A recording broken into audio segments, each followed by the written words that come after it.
നമസ്കാരം. ഹലോ ഡോക്ടറിലേക്ക് എല്ലാ പ്രേക്ഷകർക്കും സ്വാഗതം. കരളിലെ ക്യാൻസറിനെ കുറിച്ചും ചികിത്സാ മാർഗങ്ങളെക്കുറിച്ചുമാണ് ഹലോ ഡോക്ടർ ഇന്ന് സംസാരിക്കുന്നത്. നമുക്കൊപ്പം തിരുവല്ല പുഷ്പഗിരി മെഡിക്കൽ കോളേജിലെ സർജിക്കൽ ഗ്യാസ്ട്രോഎൻട്രോളജി വിഭാഗം അസിസ്റ്റന്റ് പ്രൊഫസർ ഡോക്ടർ മുരളി അപ്പുക്കുട്ടനാണ്. ഡോക്ടർ നമസ്കാരം. നമസ്കാരം. ഡോക്ടർ, കരളിലെ ക്യാൻസർ എത്ര തരമുണ്ട്? അതുപോലെ തന്നെ ഈ കരളിൽ ക്യാൻസർ വരാനുള്ള പ്രധാന കാരണങ്ങൾ എന്തെല്ലാമാണ്?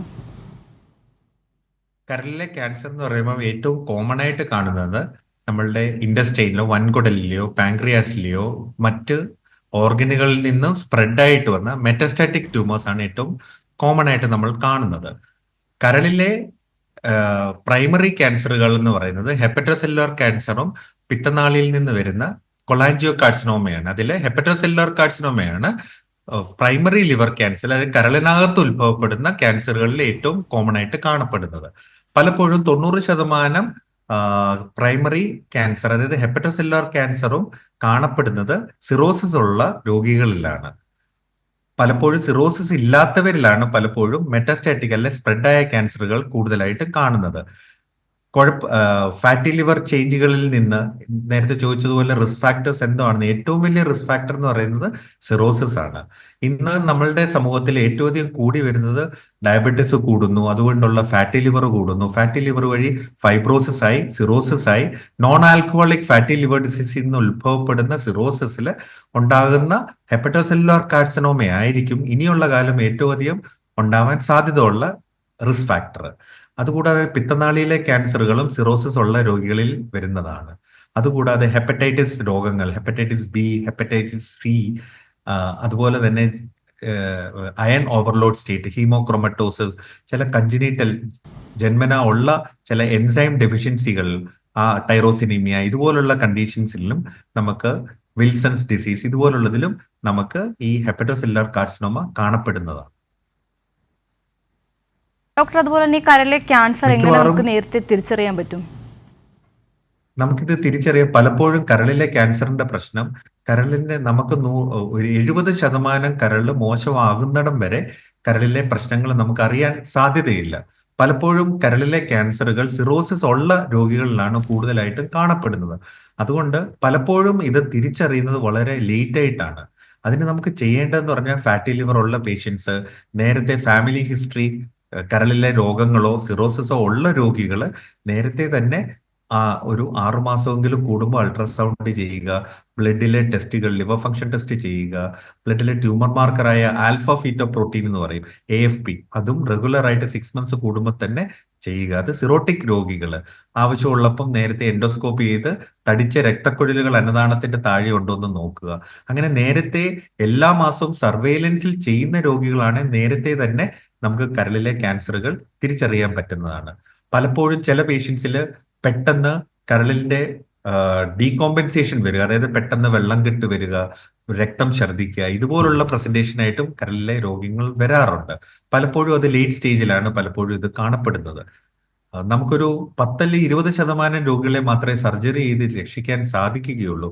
70-80% രോഗികളെയും നമുക്ക് രക്ഷിക്കാൻ പറ്റാത്ത, സർജിക്കലി രക്ഷിക്കാൻ പറ്റാത്ത സ്റ്റേജിലാണ് പലപ്പോഴും കരളിലെ ക്യാൻസറുകൾ പ്രസന്റ് ചെയ്യുന്നത്.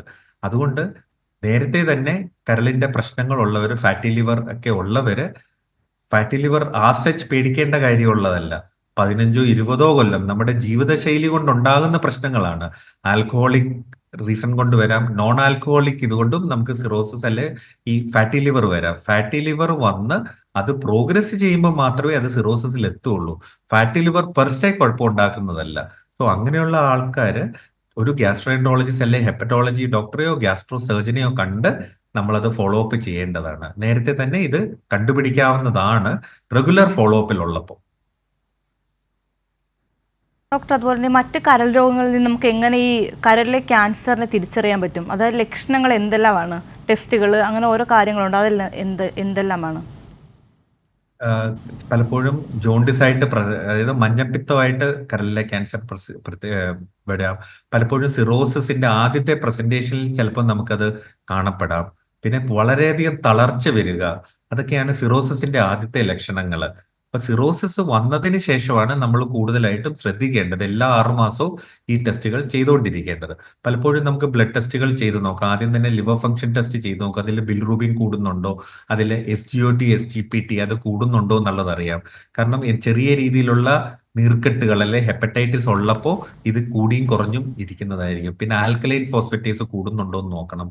പിന്നെ കരളിന്റെ സിന്തറ്റിക് ഫംഗ്ഷൻ, അത് പ്രോട്ടീൻ, അതായത് ആൽബുമിനും പ്രോട്ടീനും ഉത്ഭവിക്കുന്ന നമ്മളുടെ കരളിലാണ്. ഇപ്പം ആൽബുമിൻ എങ്ങനെയാണ്, പിന്നെ കൊയാഗുലേഷൻ ഫാക്ടേഴ്സ് എങ്ങനെയാണെന്ന് അറിയാൻ പ്രോത്രോംബിൻ ടൈം എന്ന് പറഞ്ഞ ഒരു ടെസ്റ്റ്, അതിന്റെ INR എന്ന ഇത് നോക്കുമ്പോൾ നമുക്ക് ക്ലോട്ടിംഗ് ഫാക്ടേഴ്സിന്റെ പ്രവർത്തനം എങ്ങനെയുണ്ട്, ബ്ലഡ് ക്ലോട്ട് ചെയ്യാൻ സാധ്യതയുണ്ടോ ഇല്ലയോ എന്നുള്ളത് നമുക്ക് അറിയാൻ പറ്റും. 4 ക്ലോട്ടിംഗ് ഫാക്ടേഴ്സ് കുറവാണെങ്കിലും ബ്ലീഡ് ചെയ്യാനാണ് ടെൻഡൻസി എങ്കിലും കരളിലോട്ട് വന്ന രക്തക്കുഴൽ ബ്ലോക്ക് ആവാനുമുള്ള ടെൻഡൻസി, ക്ലോട്ട് വരാനുള്ള ഒരു ടെൻഡൻസിയും അമിതമായി ഈ രോഗികളിൽ കാണാറുണ്ട്. അങ്ങനെയുള്ളവർ പെട്ടെന്ന് ഡീകോമ്പൻസേറ്റ് ചെയ്യാനും സാധ്യതയുണ്ട്. പിന്നെ എല്ലാ 6 മാസം കൂടുമ്പോഴും അൾട്രാസൗണ്ട് ചെയ്തുകൊണ്ടിരിക്കുക. സിറോട്ടിക് പേഷ്യൻസ് 6 മാസം അല്ലെങ്കിൽ 1 കൊല്ലം കൂടുമ്പോൾ എൻഡോസ്കോപ്പി ചെയ്ത് കരളിനകത്തെ പ്രഷർ എങ്ങനെയാണെന്ന് അറിയാൻ നമ്മളുടെ തടിച്ച രക്തക്കുഴലുകൾ ഉണ്ടോ എന്ന് നോക്കുക. അങ്ങനെയാണെങ്കിൽ അതിനുള്ള മരുന്നുകൾ സ്റ്റാർട്ട് ചെയ്യുക. കരളിലെ ക്യാൻസർ വരുന്നവർക്ക് 2 അസുഖങ്ങളാണ് മെയിൻലി ഉള്ളത്. ഒന്ന് സിറോസിസ്, പിന്നെ രണ്ടാമത് കരളിലെ തടിപ്പ്. അത് നേരത്തെ തന്നെ പിക്ക് ചെയ്യുവാണെങ്കിൽ ഈവൻ സർജറി പോലും അല്ലാതെ നമ്മൾ കരിച്ചു കളയുന്ന പലതരം ചികിത്സാ പദ്ധതികൾ നമുക്കിപ്പോൾ അവൈലബിൾ ആണ്. പിന്നെ ആവശ്യമുണ്ടെങ്കിൽ അൾട്രാസൗണ്ടിൽ കാണാൻ പറ്റുന്നില്ല എന്നുണ്ടെങ്കിൽ, അൾട്രാസൗണ്ടിൽ സസ്പീഷ്യസ് ആയിട്ടുണ്ടെങ്കിൽ നമ്മൾ പലപ്പോഴും CT സ്കാനും MRIയും ചെയ്ത് നോക്കാറുണ്ട്. പലപ്പോഴും നമുക്ക് ബയോപ്സി പോലും ആവശ്യമില്ല. CT സ്കാനിലും MRIയിലും നമ്മൾ കോൺട്രാസ്റ്റ് കൊടുത്തിട്ടുള്ള ട്രിപ്പിൾ ഫേസ് CECT അല്ലെ കോൺട്രാസ്റ്റ് എൻഹാൻസ് CT അല്ലെ കോൺട്രാസ്റ്റ് എൻഹാൻസ് MRI ഇത് ചെയ്യുമ്പോൾ കരളിൽ നിന്നുള്ള ക്യാൻസറുകൾ ഏത് തരമാണ്, അതായത് കരളിൽ നിന്ന് ഉത്ഭവപ്പെടുന്ന ഹെപ്പറ്റോസെല്ലുലാർ ക്യാൻസർ ആണോ, അതോ ബൈൽ ഡക്റ്റ് അല്ലെ പിത്തനാളിയിൽ നിന്ന് വരുന്ന കൊളാഞ്ചിയോകാർസിനോമയാണോ, അതോ പുറത്തു നിന്നുള്ള സ്പ്രെഡ് ആയിട്ടുള്ള ക്യാൻസർ ആണോ എന്നുള്ളത് CT സ്കാനിലോ അല്ലെ MRIയിലോ നമുക്ക് വ്യക്തമായിട്ട് മനസ്സിലാക്കാൻ പറ്റുന്നതാണ്. പലപ്പോഴും ട്യൂമർ മാർക്കറുകളുണ്ട്. കരളിൽ നിന്ന് വരുന്ന ക്യാൻസറുകളാണെങ്കിൽ, ഹെപ്പറ്റോസെല്ലുലാർ ക്യാൻസർ ആണെങ്കിൽ AFP ആൽഫ ഫീറ്റോപ്രോട്ടീൻ എന്ന് പറഞ്ഞ ട്യൂമർ മാർക്കർ കൂടുതലായിരിക്കും. അതുപോലെ തന്നെ PIVKA-2 എന്ന് പറഞ്ഞ് അല്ലെ ഡെസ് കാർബോക്സി പ്രോത്രോംബിൻ TCP ഇത് ചില ഹെപ്പറ്റോസെല്ലുലാർ ക്യാൻസറുകളിൽ കൂടുന്നതാണ്. കൊളാഞ്ചിയോകാർസിനോമ അല്ലെങ്കിൽ പിത്തനാളിയിൽ നിന്നുള്ള ക്യാൻസറുകളാണെങ്കിൽ പലപ്പോഴും നമുക്ക് CEA അല്ലെ CA99 കാർസിനോ എംബ്രിയോണിക് ആന്റിജൻ അല്ലെ CA99 എന്ന് പറഞ്ഞ ട്യൂമർ മാർക്കേഴ്സ് കൂടാറുണ്ട്. CEA വളരെയധികം കൂടിയിരിക്കുന്ന ക്യാൻസറുകൾ പലപ്പോഴും നമ്മുടെ വൻകുടലിൽ നിന്നോ വല്ല സ്പ്രെഡ് ചെയ്ത് വന്ന ക്യാൻസറുകളിലും കാണാറുണ്ട്. അപ്പം CT സ്കാനിലും MRIയിലും എങ്ങനെയാണ് ഇതിനെ കോൺട്രാസ്റ്റ് CT അല്ലെ കോൺട്രാസ്റ്റ് MRIയിൽ ഇത് കാണുന്നത് വെച്ചാണ് നമ്മൾ പലപ്പോഴും ഇത് ഏത് തരം ക്യാൻസറുകളാണ് എന്ന് തിരിച്ചറിയുന്നത്. ചിലപ്പോൾ ക്യാൻസറുകളാകുകയല്ല, ട്യൂമറുകളാകാം. അതായത് രക്തം കെട്ടുന്ന ഹിമാൻജിയോമ പോലെയുള്ള വെള്ളം കെട്ടുകളാകാം. ചിലപ്പോൾ വെറും വെള്ളം കെട്ടുകളാകാം, സിമ്പിൾ സിസ്റ്റ് എന്ന് പറയാം. ചിലപ്പോൾ നമുക്ക് ചെറിയ ട്യൂമറുകളുണ്ട്, അഡിനോമ അല്ലെങ്കിൽ ഫോക്കൽ നോഡുലാർ ഹൈപ്പർപ്ലേസിയ. ഇപ്പൊ FNH അല്ലെ ഫോക്കൽ നോഡുലാർ ഹൈപ്പർപ്ലേസിയ പോലെ തോന്നുകയാണെങ്കിൽ നമുക്ക് ഫോളോ അപ്പ് മതി, സർജറി വേണ്ട. പലപ്പോഴും ഒരു 10% ആൾക്കാരിൽ ചില സിറ്റുവേഷൻസിൽ ഇതെന്തുവാണെന്ന് തിരിച്ചറിയാൻ വളരെയധികം ബുദ്ധിമുട്ട് വരാറുണ്ട്. അങ്ങനെയുള്ള സന്ദർഭങ്ങളിൽ നമ്മൾ അൾട്രാസൗണ്ട് ഗൈഡഡ് ആയിട്ടോ CT ഗൈഡഡ് ആയിട്ടോ ഒരു ബയോപ്സി എടുത്ത് നോക്കാറുണ്ട്. എന്നിട്ട് ബയോപ്സിയിൽ ഇമ്മ്യൂണോ ഹിസ്റ്റോസ് കെമിസ്ട്രി അല്ലെങ്കിൽ കൂടുതൽ സ്റ്റെയിനിങ് ഉള്ള പ്രൊസീജിയേഴ്സ് ചെയ്ത് നോക്കുമ്പോൾ ഇതിന്റെ സെൽ ഓഫ് ഒറിജിൻ, ഇത് ഏത് കോശത്തിൽ നിന്നാണ് വന്നത്, കരളിന്റെ സെല്ലിൽ നിന്ന് ഹെപ്പറ്റോസൈറ്റിൽ നിന്നാണോ, ഹെപ്പറ്റോസെല്ലുലാർ കാർസിനോമയാണോ, അതോ ബൈൽഡക്റ്റിന്റെ സെല്ലിൽ നിന്നാണോ, കൊളാഞ്ചിയോ കാർസിനോമയാണോ, അതോ പുറത്തുനിന്ന് വന്നിട്ടുള്ളതാണോ, വൻകുടലിലോ പാൻക്രിയാസിൽ നിന്നോ വന്ന സ്പ്രെഡ് ആയിട്ടുള്ള ട്യൂമർ ആണോ, ഇതെല്ലാം നമുക്ക് തിരിച്ചറിയാനുള്ള മാർഗം. ഓക്കെ ഡോക്ടർ, മനസ്സിലായി. ഡോക്ടർ, നമ്മളോട് ഒരു പ്രേക്ഷകൻ ചേരുന്നുണ്ട്. ഇരിങ്ങാലക്കുടയിൽ നിന്നും രമേശൻ ചേരുന്നുണ്ട്. രമേശൻ ഡോക്ടറോട് ചോദിച്ചോളൂ. രമേശ സംസാരിച്ചോളൂ.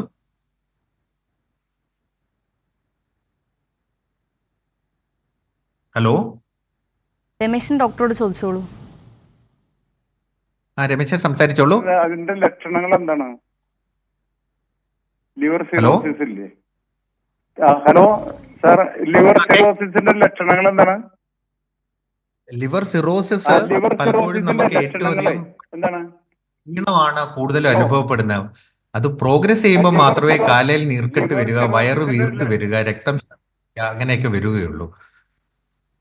പലപ്പോഴും നമ്മുടെ കരളിന് 70% കോമ്പൻസേറ്റ് ചെയ്യാനുള്ള കഴിവുണ്ട്. 60-70% ഫംഗ്ഷൻ ഡിറ്റോറിയേറ്റ് ചെയ്തതിന് ശേഷമേ കരളിലെ പ്രവർത്തനങ്ങൾ, അതായത് കരളിന് പ്രോബ്ലം ഉണ്ടെന്ന് അറിയാൻ പറ്റുള്ളൂ.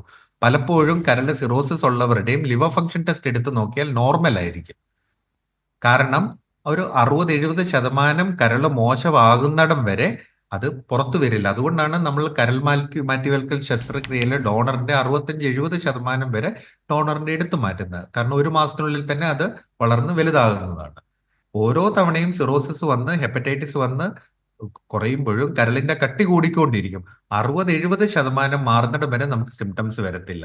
പലപ്പോഴും സിംറ്റംസ് അനുഭവപ്പെടുന്നത് വളരെയധികം ക്ഷീണം അനുഭവപ്പെടുക, നമുക്ക് ചിലർക്ക് ചൊറിച്ചിൽ വരിക, അല്ലെങ്കിൽ പതുക്കെ കാലിൽ നീർക്കെട്ട് വരിക, പ്രോട്ടീൻ കുറയുന്ന, ആൽബുമിൻ കുറയുന്നതിന്റെ ലക്ഷണങ്ങളാണ്. വയറിനകത്ത് വെള്ളം കെട്ടി തുടങ്ങുമ്പോൾ, അതായത് അസൈറ്റിസ് എന്ന് പറയും, അപ്പം വയറ് വീർക്കാൻ തുടങ്ങും. ചിലരിൽ കരളിനകത്തെ പ്രഷർ കൂടുമ്പോൾ അന്നനാളത്തിന്റെ താഴെയുള്ള രക്തക്കൊടികൾ, നമ്മൾ വെരീസസ് എന്ന് പറയുന്നത്, പൊട്ടി രക്തം ഛർദ്ദിക്കാറുണ്ട്. ചിലപ്പോൾ മലത്തിന്റെ കൂടെ കറുത്ത നിറത്തിൽ മോഷൻ പോകാറുണ്ട്. അതായത് രക്തം ആസിഡുമായിട്ട് ചേർന്ന് അതിന്റെ കളർ മാറുന്നതാണ് കറുത്ത നിറത്തിൽ, ടാറ് പോലെ നമ്മുടെ കറുത്ത തലമുടിയുടെ കളറിൽ ടാറി സ്റ്റൂൾസ് കറുത്ത നിറത്തിൽ പോകുന്ന, അതായത് പലപ്പോഴും മോശം പോകുമ്പോൾ നമുക്ക് ടോയ്ലറ്റിൽ നിന്ന് വെള്ളം ഒഴിച്ചാൽ പോലും പോകാത്ത രീതിയിൽ ഒട്ടിയിരിക്കുന്ന ടാറി സ്റ്റൂൾസ് പോകുന്നത് വളരെയധികം രക്തം, അതായത് അന്നനാളത്തിൽ നിന്ന് ഈ വെരീസസിൽ നിന്ന് ബ്ലീഡിങ് വരുന്നത് കൊണ്ടാണ്. രക്തക്കുറവോ അതൊക്കെ അനുഭവപ്പെടുവാണെങ്കിൽ ചിലർക്ക് തലകറക്കം പോലെ വരാറുണ്ട്. പിന്നെ വയറ്റിലെ വെള്ളം കെട്ടിനകത്ത് ഇൻഫെക്ഷൻ വന്നു കഴിഞ്ഞാൽ നമുക്ക് അണുബാധയായിട്ട് വരാറുണ്ട്. പിന്നെ വളരെയധികം ഇത് കൂടുമ്പോൾ ആൾക്കാരെ തിരിച്ചറിയാനുള്ള പ്രോബ്ലം, അമോണിയ കൂടിയിട്ട്, കരളിലാണ് അമോണിയ യൂറിയയായി മാറുന്നത്. അത് പറ്റാത്ത സ്ഥിതികളിൽ ആളെ തിരിച്ചറിയാൻ മേലാത്ത രീതിയിൽ നമ്മൾ എവിടെ നിൽക്കുന്നു, ഓർമ്മക്കുറവ്, കാൽക്കുലേറ്റ് ചെയ്യാൻ പറ്റുന്നില്ല, ആഡ് ചെയ്യാൻ പറ്റുന്നില്ല, സബ്ട്രാക്ട് ചെയ്യാൻ പറ്റുന്നില്ല, കണക്ക് കൂട്ടാൻ പറ്റുന്നില്ല, ആൾക്കാരെ സ്ഥലവും തിരിച്ചറിയാൻ പറ്റുന്നില്ല, എൻസെഫലോപ്പതി എന്ന് പറഞ്ഞ ഇതും വരാറുണ്ട്. ചില ആൾക്കാർക്ക് ശ്വാസം മുട്ടലായിട്ടും ഷണ്ട്, അതായത് നമുക്ക് ഓക്സിജൻ ലങ്ങില് പോകുന്നതിന്റെ കുറവ് വരാറുണ്ട്. അങ്ങനെ ശ്വാസം മുട്ടലുകൾ, നടക്കുമ്പോൾ കിതപ്പായിട്ടും, ചിലർക്ക് ലങ്ങിനകത്തെ പ്രഷർ കൂടി ശ്വാസം മുട്ടലായിട്ടും പ്രസന്റ് ചെയ്യാറുണ്ട്. പ്രേക്ഷകന് മനസ്സിലായെന്ന് ഹലോ. വിചാരിക്കുന്നു. ഡോക്ടർ, അതുപോലെ തന്നെ ഒരു പരിധി വരെ ഈ കരളിലെ ക്യാൻസറിനെ നമുക്ക് തടയാൻ സാധിക്കുമോ? ഇത് ഇന്നത്തെ കാലത്ത് കൂടുതലധികം നമ്മുടെ കണക്കുകൾ പറയുന്നത് 2050 കഴിയുമ്പോൾ 50% കരളിലെ ക്യാൻസറിന് വർധനവ് വരുമെന്നാണ് കണക്കുകൂട്ടലുകൾ പറയുന്നത്. ഇതിന്റെ കാരണം നമ്മുടെ ജീവിതശൈലിയിൽ ഉണ്ടാകുന്ന ചേഞ്ചുകളാണ്. അതായത് ഇത് കൂടുതലും ജീവിതശൈലി രോഗങ്ങളിൽ നിന്നുണ്ടാകുന്ന കാരണങ്ങൾ കൊണ്ടാണ് കരളിലെ ക്യാൻസറുകൾ, സിറോസിസും ഇതുമൊക്കെ കൂടുതലും ഉണ്ടാകുന്നത്. ഡോക്ടർ, അതുപോലെ തന്നെ കഴക്കൂട്ടത്തു നിന്നൊരു പ്രേക്ഷകൻ നമ്മളോട് ചേരുന്നുണ്ട്. ഡോക്ടറോട് ചോദിച്ചോളൂ. സംസാരിച്ചോളൂ. നമസ്കാരം. ഹലോ. നമസ്കാരം, പറഞ്ഞോളൂ, കേൾക്കാം. ഹലോ, നമസ്കാരം sir. Hello. Hello. Hello sir, നമസ്കാരം. ചോദിച്ചോളൂ, ഡോക്ടറോട് ചോദിച്ചോളൂ. സാറേ, ഞാൻ സ്ഥിരമായിട്ട് ഒരു മദ്യപിക്കുന്ന ഒരു വ്യക്തിയാണ്.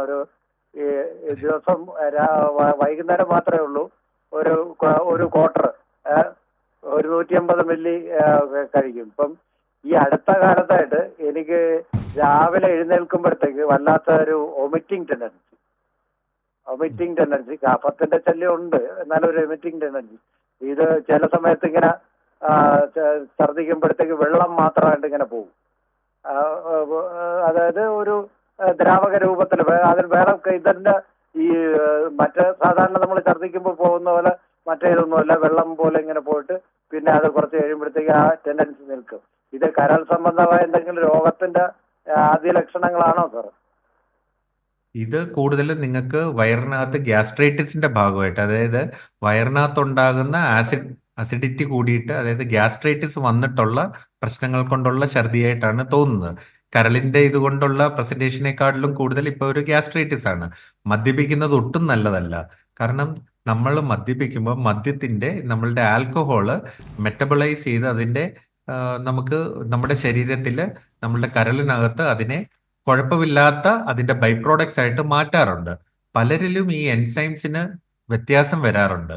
ഇതിന്റെ ഇടയ്ക്കുള്ള ഇന്റർമീഡിയറ്റ് മെറ്റബോളൈറ്റ്സ് ആണ് പലപ്പോഴും നമുക്ക് കരളിൽ ടോക്സിറ്റി ഉണ്ടാക്കുന്നത്. ഓരോരുത്തരുടെയും ജനിതക ഇതനുസരിച്ച് കുടിക്കുന്ന എല്ലാവരിലും സിറോസിസ് വരണമെന്നില്ല. ചിലരില് ചെറിയ രീതിയിൽ വൈനോ ബിയറോ കുടിച്ചാൽ പോലും ചിലപ്പോൾ വരാൻ സാധ്യതയുണ്ട്. കാരണം അവരുടെ ജനറ്റിക് അല്ലെങ്കിൽ ഈ എൻസൈംസിന്റെ ഡിഫറൻസ് അനുസരിച്ചിരിക്കും. പലപ്പോഴും നമ്മൾ കമ്പയർ ചെയ്യുന്ന ചില വ്യക്തികൾ വളരെയധികം കുടിച്ചാലും ഒന്നും സംഭവിക്കാറില്ല.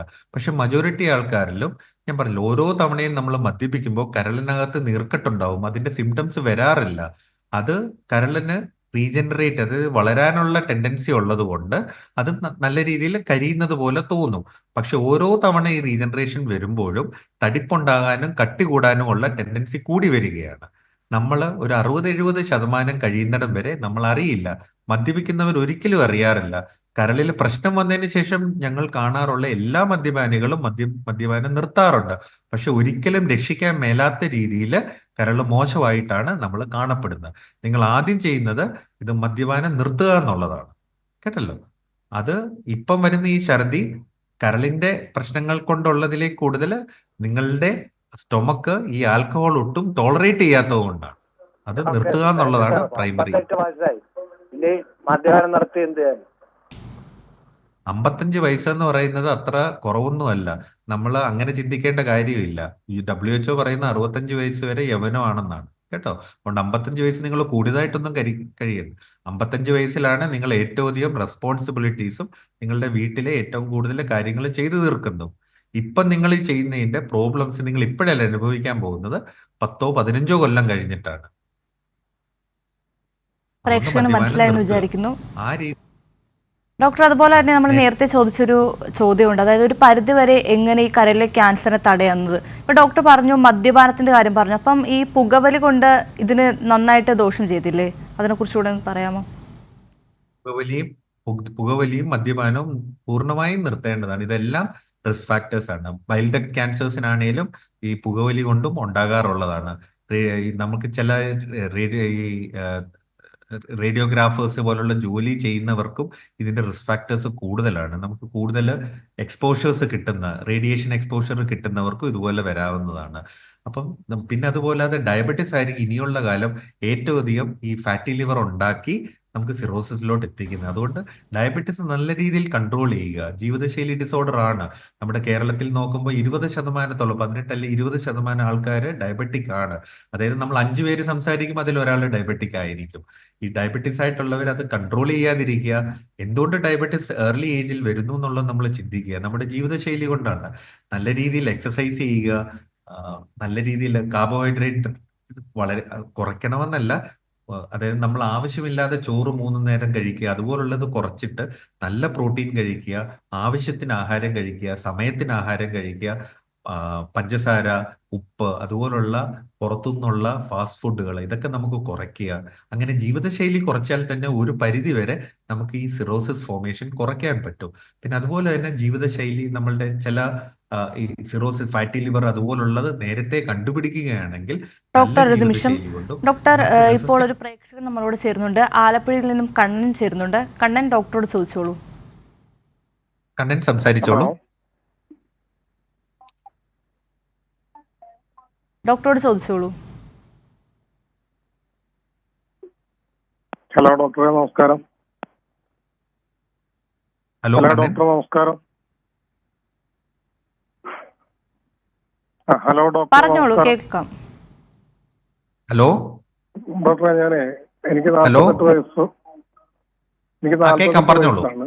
അപ്പൊ എനിക്ക് ഒരു വർഷത്തിന് മുമ്പ് എന്റെ ഇടതുവശത്തെ ഇടുപ്പ്, ഹലോ കേൾക്കുന്നുണ്ടോ? കേൾക്കാം, പറഞ്ഞോളൂ. എന്റെ ഈ ഇടതുവശത്തെ ഈ ഇടുപ്പ് വശത്തെ നല്ലൊരു പെയിൻ ഉണ്ടായി, അടിവയറിനോട് ഉയർന്നു. അന്നേരം ഡോക്ടറെ കാണിച്ചപ്പോൾ പറഞ്ഞ അപ്പൻഡിക്സ് ആണെന്നാ പറഞ്ഞത്. പക്ഷെ അന്ന് മരുന്നൊന്ന് വിട്ടു. പക്ഷെ അതിനുശേഷം ഇപ്പൊ ഇടക്കിടക്ക് നല്ല പെയിൻ വരും. അപ്പൊ എനിക്ക് ഈ ഇടുപ്പ് വശത്ത് ഭയങ്കര വേദന ഉണ്ടാവും ഇടക്ക്. വയറിന്റെ ഇടത് ഭാഗത്താണ് വേദന വരുന്നത്. ഹലോ ഹലോ കോള് കട്ടായി. ഹലോ ഡോക്ടർ, കണ്ണൻ പറഞ്ഞോളൂ. ഹലോ ഡോക്ടർ, കോള് കട്ടായി. ഡോക്ടർ, അടുത്തൊരു ചോദ്യത്തിലോട്ട് പോവാം. ഇപ്പൊ പൂർണ്ണമായും ചികിത്സിച്ച് ഈ കരളിലെ ക്യാൻസറിനെ നമുക്ക് ഭേദമാക്കാൻ സാധിക്കും? അതായത് ഏതെല്ലാം ഘട്ടങ്ങളിലാണ് ഇത് ചികിത്സിച്ച് മാറ്റാൻ പറ്റുന്നത്? നമുക്ക് നേരത്തെ ഇത് കണ്ടുപിടിക്കാൻ പറ്റുന്നതാണെങ്കിൽ പൂർണ്ണമായിട്ടും ഇത് ചികിത്സിച്ച് ഭേദമാക്കാൻ പറ്റുന്നതാണ്. അതായത് നേരത്തെ തന്നെ 2-3 സെന്റിമീറ്റർ അല്ലെ 5 സെന്റിമീറ്റർ താഴെ നമുക്ക് നേരത്തെ തന്നെ കണ്ടുപിടിക്കാൻ പറ്റുകയാണെങ്കിൽ നമുക്ക് അതിനെ എല്ലാത്തരം ചികിത്സിച്ച് ഭേദമാക്കാവുന്ന ട്രീറ്റ്മെന്റുകളുണ്ട്. കരൾ മാറ്റിവെക്കൽ ശസ്ത്രക്രിയ തന്നെ ഇതിനൊരു വളരെ ഇമ്പോർട്ടന്റ് ആയിട്ടുള്ളതാണ്. അതായത് ഒരു ട്യൂമർ 5 സെന്റിമീറ്ററിൽ താഴെയോ അല്ലെ 3 ട്യൂമർ 3 സെന്റിമീറ്ററിൽ താഴെയുള്ള ട്യൂമറായിട്ട് നമുക്ക് കിട്ടുകയാണ്, മിലാൻ ക്രൈറ്റീരിയ എന്ന് പറയും. ഇങ്ങനെയാണെങ്കിൽ കരൾ മാറ്റിവെക്കുകയാണെങ്കിൽ അതിന് ഏറ്റവും നല്ല റിസൾട്ട് 5 കൊല്ലം 70 അല്ലെ 80% രോഗികളെ ജീവിക്കാൻ സാധ്യതയുള്ള രീതിയിൽ ഉള്ള നല്ല റിസൾട്ട് കിട്ടുന്ന ചികിത്സയാണ്. പക്ഷേ ഇത് നമുക്ക് നേരത്തെ തന്നെ 100 പേരെ എടുത്ത 4-5 പേരെ നമുക്ക് ഇത്ര ക്രൈറ്റീരിയ ഇത്രയും ഏർലി സ്റ്റേജിൽ കണ്ടുപിടിക്കാൻ പറ്റുകയുള്ളൂ. സിറോട്ടിക് പേഷ്യൻസിൽ 3 സെന്റിമീറ്ററിൽ താഴെയുള്ളതാണെങ്കിൽ സർജറി ചെയ്തോ അല്ലെങ്കിൽ കരിക്കുന്ന ട്രീറ്റ്മെന്റ് ഉണ്ട്, അബ്ലേറ്റീവ് തെറാപ്പി എന്ന് പറയും. അതായത് radio frequency ablation, microwave ablation അതുപോലുള്ള ചികിത്സകളുണ്ട്. ചെയ്താൽ സർജറിക്ക് ഇക്വലന്റ് ആയിട്ട് തന്നെ നോൺ സർജിക്കലി അബ്ലേഷൻ തെറാപ്പി കൊണ്ടും 3 സെന്റിമീറ്റർ അല്ലെ അപ് ടു 5 സെന്റിമീറ്റർ വരെ നമുക്ക് ചികിത്സിച്ച് ഭേദമാക്കാൻ പറ്റും. പലപ്പോഴും സർജറി കരളിന്റെ ഒരു ഭാഗത്ത് മാത്രമാണ് വരുന്നത്. നമുക്ക് വെക്കുന്ന റെമനന്റ് ലിവറിന് അഡിക്വേറ്റ് ആയിട്ട്, അതായത് 30-40% കൂടുതൽ കുഴപ്പമില്ലാത്ത ലിവർ ഉണ്ട്, നമുക്ക് ലിവർ ഫെയിലിയർ വരില്ല എന്ന സിറ്റുവേഷനിൽ രക്തക്കുഴലിലോട്ടും അധികം പോകാത്ത ട്യൂമറുകളാണെങ്കിൽ സർജറി ചെയ്ത് കരളിന്റെ ഒരു ഭാഗം നീക്കം ചെയ്തും നമുക്ക് ചികിത്സിച്ച് ഭേദമാക്കാവുന്നതാണ്. ഇപ്പോൾ പുതിയ പുതിയ ആധുനിക ടെക്നിക്കുകളുണ്ട്. ഇപ്പോൾ നമുക്ക് വലതുവശത്തെ കരൾ മാറ്റിവെച്ച് ലെഫ്റ്റ് ലിവർ, മിച്ചം വരുന്ന ലിവറിൽ വോളിയം കുറവാണെങ്കിൽ ആ വോളിയം കൂട്ടാനുള്ള, അതായത് നമ്മൾ വലതുവശത്തോട്ടുള്ള രക്തക്കുഴലിന്റെ രക്തയോട്ടം സ്റ്റോപ്പ് ചെയ്ത് അതിനകത്തോട്ട് ബ്ലോക്ക് ചെയ്ത് വെക്കും, പോർട്ടൽ വെയിൻ എംബോളൈസേഷൻ, അല്ലെ അവിടുത്തെ രക്തക്കുഴൽ ആർട്ടറികൾ ബ്ലോക്ക് ചെയ്ത് എല്ലാ രക്തയോട്ടം കൂടുതലായി ഇടതുവശത്തോട്ട് വന്ന് ഇടതുവശത്തെ കരൾ വലുതാക്കി വലതുവശത്തെ കരൾ മുറിച്ചു മാറ്റുന്ന പ്രക്രിയയും ഒക്കെ നമുക്കിന്ന് സാധ്യമാണ്. അതുകൂടാതെ തന്നെ പലപ്പോഴും നമുക്ക് സർജിക്കലി ട്രീറ്റ് ചെയ്യാൻ മേലാത്തതും ട്രാൻസ്പ്ലാന്റും പറ്റാത്തതും അബ്ലേറ്റ് ചെയ്യാൻ പറ്റാത്തതും നമുക്ക് ഈ ട്രാൻസ് ആർട്ടീരിയൽ കീമോ എംബോളൈസേഷൻ, ടേസ് എന്ന് പറഞ്ഞ ഉപാധിയുണ്ട്. അതായത് ഹാർട്ടിന്റെ ആൻജിയോഗ്രാം എടുക്കുന്നത് പോലെ നമ്മളുടെ കാലിലെ മേജർ രക്തധമനി വഴി നമ്മൾ കത്തീറ്റർ കയറ്റി കരളിനകത്ത് ഈ ട്യൂമറിലോട്ട് പോകുന്ന രക്തക്കുഴലിന്റെ ആൻജിയോഗ്രാം എടുത്ത് ട്യൂമറിന് കൊടുക്കുന്ന രക്തക്കുഴലിൽ ബ്ലോക്ക് ചെയ്ത് അവിടെ ലോക്കൽ കീമോതെറാപ്പി കൊടുക്കുന്ന ട്രാൻസ് ആർട്ടീരിയൽ, അതായത് ആർട്ടറി കൂടെ കീമോ എംബോളൈസേഷൻ, അതായത് കീമോതെറാപ്പി കൊടുത്ത് രക്തക്കുഴലിൽ ബ്ലോക്ക് ചെയ്യുന്ന ചികിത്സാ പദ്ധതികൾ. പലപ്പോഴും അത് ക്യൂറേറ്റീവ് ട്രീറ്റ്മെന്റ് അല്ല, പാലിയേറ്റീവ് ട്രീറ്റ്മെന്റ് ആണ്. പലപ്പോഴും നല്ല സർവൈവൽ അഡ്വാൻറ്റേജ് കിട്ടുന്നതാണ്. പലപ്പോഴും രക്തക്കുഴലിലോട്ട് ബ്ലോക്ക് ചെയ്ത് നമുക്ക് സർജറി ചെയ്യാൻ പറ്റാതെ, അതായത് ട്യൂമർ രക്തക്കുഴലിനകത്തോട്ടുകൂടെ സ്പ്രെഡ് ചെയ്ത് അത് കരളിലോട്ട് വരുന്ന രക്തക്കുഴൽ, പോർട്ടൽ വെയിൻ എന്ന് പറയും, അതിനകത്തോട്ട് വരുന്ന പോർട്ടൽ വെയിൻ ത്രോംബോസിസ് എന്ന് പറയും. രക്തക്കുഴലിലോട്ടും ബ്ലോക്ക് വരുമ്പോൾ പലപ്പോഴും നമുക്ക് ടേസ്റ്റ് ചെയ്യാൻ പറ്റത്തില്ല. പകരം ട്രാൻസ് ആർട്ടീരിയൽ റേഡിയോ എംബോളൈസേഷൻ, അതായത് ലോക്കലായിട്ട് കീമോതെറാപ്പി കൊടുക്കുന്ന പോലെ റേഡിയേഷൻ എമിറ്റ് ചെയ്യുന്ന പാർട്ടിക്കിൾസ്, ചെറിയ ചെറിയ പാർട്ടിക്കിൾസ് വെച്ച് നമുക്ക് ട്രീറ്റ് ചെയ്യാം. അപ്പൊ ലോക്കൽ റേഡിയോ തെറാപ്പി കൊടുക്കുന്ന പോലെ. അതുകൂടാതെ തന്നെ നമുക്കിപ്പോൾ SBRT എന്ന് പറഞ്ഞാൽ സ്റ്റീരിയോടാക്ടിക് റേഡിയോ തെറാപ്പി എന്ന് പറയും. അതായത് ആ കരളിന്റെ അത്രയും ഭാഗത്ത് മാത്രം നമുക്ക് നേരത്തെ കണ്ടുപിടിക്കുകയാണ് 7-8 സെന്റിമീറ്ററുകളുള്ള ഈവൻ രക്തക്കുഴലുകളിലും ബ്ലോക്ക് ഉണ്ടെങ്കിൽ നമുക്ക് SBRT, സ്റ്റീരിയോടാക്ടിക് റേഡിയോ തെറാപ്പി കൊടുക്കാവുന്ന റേഡിയേഷൻ ടെക്നോളജികൾ നമുക്കിപ്പം അവൈലബിൾ ആണ്. പലപ്പോഴും ഇത് ചെയ്യാൻ പറ്റാത്ത, സർജറിയും ഒന്നും ഓഫർ ചെയ്യാൻ പറ്റാത്ത സ്ഥിതികളിൽ കരളിന്റെ ഫംഗ്ഷൻ അധികം മോശമായിട്ടില്ല. അതായത് നമുക്ക് 3 സ്റ്റേജ് ഉണ്ട്, child A, child B, child C. അത് ചൈൽഡ് A സ്റ്റേജിലുള്ള രോഗികൾക്കാണെങ്കിൽ പുതിയ പുതിയ മരുന്നുകളും നമുക്ക് മാർക്കറ്റിൽ വന്നിട്ടുണ്ട്. അതായത് ഇമ്മ്യൂണോ തെറാപ്പി, അല്ലെങ്കിൽ നമ്മളുടെ കറക്റ്റായിട്ട് ഈ ക്യാൻസറിന്റെ പല ഗ്രോത്ത് ഫാക്ടേഴ്സിനെ ബ്ലോക്ക് ചെയ്തിട്ടുള്ള അതായത് സൊറാഫിനിബ്, ലെൻവാറ്റിനിബ് എന്നൊക്കെ പറഞ്ഞ മരുന്നുകളും പിന്നെ പുതിയ പുതിയ ഇമ്മ്യൂണോ തെറാപ്പികളും വന്നിട്ടുണ്ട്. പലപ്പോഴും ഇപ്പോൾ ഡേറ്റകൾ വരുന്നത് സർജറി ചെയ്യാനോ ഒന്നും ചെയ്യാൻ മേലാത്ത രോഗികളിൽ ഇമ്മ്യൂണോ തെറാപ്പിയൊക്കെ കൊടുത്ത് അതിനെ സർജറിയും ഈവൻ ട്രാൻസ്പ്ലാന്റ് വരെ ചെയ്യുന്ന സ്റ്റേജിലോട്ട് നമുക്ക് ഡൗൺ സ്റ്റേജ് ചെയ്ത് കൊണ്ടുവരാവുന്ന ചികിത്സാ പദ്ധതികളും ഇന്ന് അവൈലബിൾ ആണ്. ഡോക്ടർ, അതുപോലെ തന്നെ കരൾ മാറ്റിവെക്കൽ ശസ്ത്രക്രിയ ഉണ്ടല്ലോ, അത് എത്രത്തോളം പ്രാവർത്തികമാണ്? അതായത് നല്ല രീതിയിൽ വിജയകരമാകുമോ? വളരെയധികം സെലക്ടഡ് പേഷ്യന്റ്, ഞാൻ നേരത്തെ പറഞ്ഞു മിലാൻ ക്രൈറ്റീരിയ എന്ന് പറയുന്നത്, നമ്മൾ ഒത്തിരി ക്രൈറ്റീരിയകളുണ്ട്. ഏറ്റവും അധികം ലോകത്ത് ഫോളോ ചെയ്യുന്ന മിലാൻ ക്രൈറ്റീരിയ ആണ്. അതായത് ഒരു ട്യൂമർ 5 സെന്റിമീറ്ററിൽ താഴെയോ അല്ലെ 3 ട്യൂമേഴ്സ് 3 സെന്റിമീറ്ററിൽ താഴെയോ ഉള്ള ട്യൂമേഴ്സ് ആയിട്ട് നമുക്ക് നേരത്തെ ഇത് ചെയ്യുവാണെങ്കിൽ നമുക്ക് കരൾ മാറ്റിവെക്കൽ ശസ്ത്രക്രിയ വഴി നല്ല രീതിയിൽ ട്രീറ്റ് ചെയ്യാൻ പറ്റും. ഞാൻ നേരത്തെ പറഞ്ഞു കരളിലെ ഈ ഹെപ്പറ്റോസെല്ലുലാർ കാർസിനോമ വരുന്നവർക്ക് രണ്ട് അസുഖമാണ്. ഒന്ന് സിറോസിസ് ലിവറും, രണ്ട് ട്യൂമറും. ഒരിക്കൽ ട്യൂമർ വന്നാൽ വീണ്ടും ട്യൂമർ വരാനുള്ള സാധ്യതകൾ വളരെ കൂടുതലാണ്. അത് ഫീൽഡ് ക്യാൻസറൈസേഷൻ എന്ന് പറയും. അപ്പോൾ നമുക്ക് കരൾ മാറ്റിവെക്കൽ ശസ്ത്രക്രിയയിലൂടെ നമ്മൾ സിറോസിസ് പാർട്ടും ട്രീറ്റ് ചെയ്യാൻ പറ്റുന്നുണ്ട്, പക്ഷെ അതിന്റെ കൂടെ ക്യാൻസറും ട്രീറ്റ് ചെയ്യാൻ പറ്റുന്നുണ്ട്. ഈ പർട്ടിക്കുലർ ക്രൈറ്റീരിയയിലാണെങ്കിൽ നമുക്ക് റിക്കറൻസ് 5%, 10-20% താഴെ വരാൻ സാധ്യതകളുള്ളൂ. അതായത് കരള് മോശമായി സിറോട്ടിക് പേഷ്യന്റിൽ നമ്മൾ സാധാരണ സർജറി ചെയ്യുന്ന റിസൾട്ടിന് ഇക്വലന്റ് ആയിട്ടുള്ള റിസൾട്ട് കിട്ടുന്നതാണ് ഈ മിലാൻ ക്രൈറ്റീരിയ വരുന്ന രോഗികൾ. അതുകൊണ്ട് കരൾ മാറ്റിവെക്കൽ ശസ്ത്രക്രിയകൾ വളരെയധികം നല്ല റിസൾട്ട് കിട്ടുന്ന രണ്ട് തരത്തിലുള്ള ട്രാൻസ്പ്ലാന്റുകളാണ് ഉള്ളത്. ഒന്ന് മസ്തിഷ്ക മരണം സംഭവിച്ച, അതായത് ഡിസീസ് ഡോണർ, അപകടങ്ങളിലും മറ്റും വെന്റിലേറ്ററിൽ പോയി മസ്തിഷ്ക മരണം സംഭവിച്ചതിൽ നിന്ന് പൂർണ്ണമായിട്ടുള്ള കരള്, മുഴുവൻ കരളും വെക്കുന്ന ഒരു ട്രാൻസ്പ്ലാന്റ് ഉണ്ട്. അതാണ് ഡിസീസ് ഡോണർ ട്രാൻസ്പ്ലാന്റ് എന്ന് പറയും.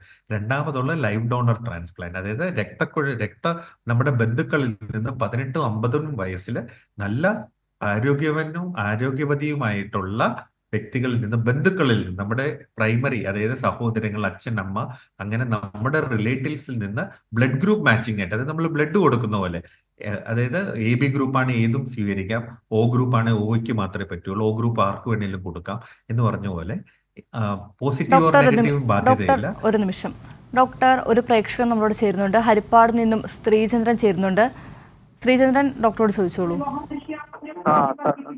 ഹലോ, പറഞ്ഞോളൂ. പറഞ്ഞോളൂ. ഹലോ ഹലോ ഹലോ ചോദിച്ചോളൂ. ഹലോ സാറേ, കാണുന്നില്ല. ഹലോ, സാറേ, ഞാനൊരു പറഞ്ഞോളൂ. ചോദിച്ചോട്ടെ? കേട്ടോളൂ, പറഞ്ഞോളൂ. ഹലോ പറഞ്ഞോളൂ. ഹലോ. സാറേ, എനിക്ക് വയറ്റിലേ സാറേ എന്തെങ്കിലും ആഹാരം കഴിച്ചു കഴിഞ്ഞാൽ ഉടനെ വിളിക്കിറങ്ങണം.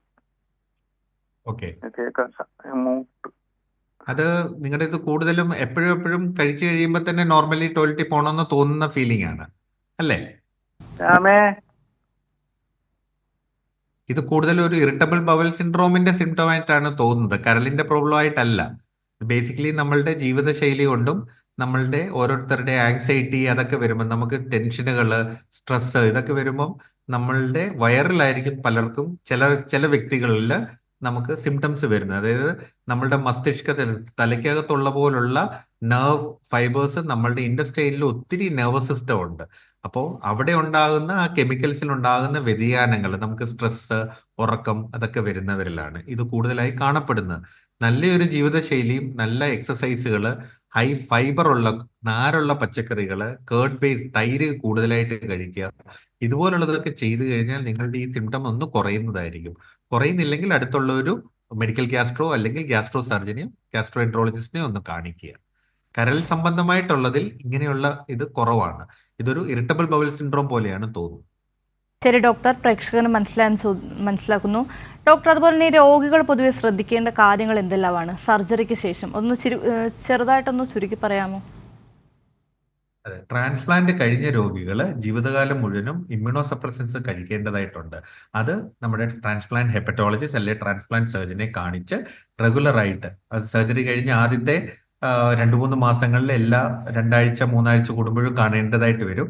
പിന്നീട് മാസങ്ങൾ 1-2 മാസം കൂടുമ്പോൾ, പിന്നെ 1-2 വർഷം കഴിഞ്ഞതിന് ശേഷം 3-6 മാസം കൂടുമ്പോഴെങ്കിലും കരളിന്റെ ഫംഗ്ഷൻ ടെസ്റ്റുകളും ചെയ്ത് നമ്മൾ കൊടുക്കുന്ന ഇമ്മ്യൂണോ സപ്രസന്റിന്റെ ബ്ലഡ് ലെവലും ചെയ്യേണ്ടതായിട്ടുണ്ട്. നമ്മൾ ടാക്രോലിമസ് എന്ന് പറഞ്ഞ ഒരു മരുന്ന് കൊടുക്കുകയാണെങ്കിൽ ടാക് ലെവൽ റെഗുലറായിട്ട് ചെക്ക് ചെയ്യുക. നമ്മൾ അതുപോലെ തന്നെ ട്രാൻസ്പ്ലാന്റ് കോർഡിനേറ്ററുമായിട്ട് അത് ഫ്രീക്വന്റ് ആയിട്ട് കോർഡിനേറ്റ് ചെയ്തുകൊണ്ടിരിക്കുക.